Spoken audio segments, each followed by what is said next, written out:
Hello, ladies and gentlemen. Okay, so what I want to do right now is just explain this academic probation activity for both parents and students alike. The point of this activity is to bring the overall grade up at least one letter grade, if not more, over the next month.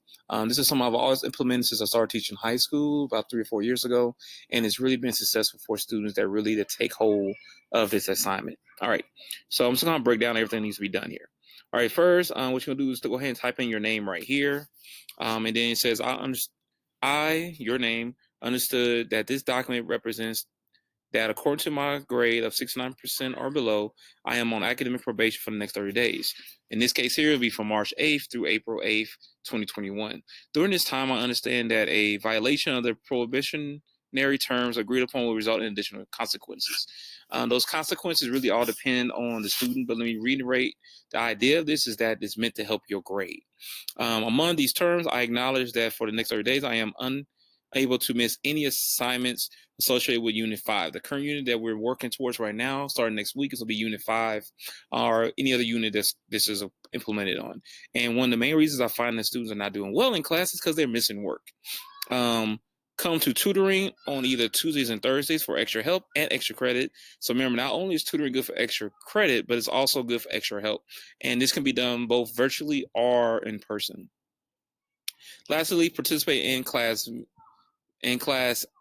meaning if in class raising hand and talking, whereas if you're a virtual student having the camera on and participating via the use of the mic and not the chat to help with overall engagement. What I am finding out since we went virtual in Cobb County in the August or the fall 2020 term is that students that have their cameras on where you can see their face and students that use the mic typically do better in class because they're more engaged. Students that have their cameras off and only chat only speak through the chat function are not doing as well and are not as engaged. So the next time I actually do is do a personal reflection where you go ahead and type in here, what is your grade? Then you're going to identify by clicking one of these boxes here. What's the reason why that you have your grade that's bad? Is it because you do not have necessary skills to perform well on the test or classwork?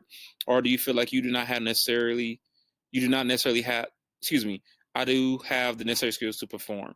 So in other words, you just lack the motivation. So doing one of these two tells me and also tells you as far as self-reflection of what we're going to do better. And then these next two boxes here, you're going to go ahead and type in what are you going to do to be better? So what are you going to do to do better in the class or the next month and things of that nature. Then lastly, this will be a contract between both you and I, where you and I are going to sign and say that I am also going to make sure I do all I can do to help your grade out, but then you will do the same thing. So I really hope this is an activity that really helps students out. With that being said, this activity is also worth 30 points extra credit just by turning it in no later than March 9th or the day after it's been initially assigned. So please do this, and we will make these grades turn around.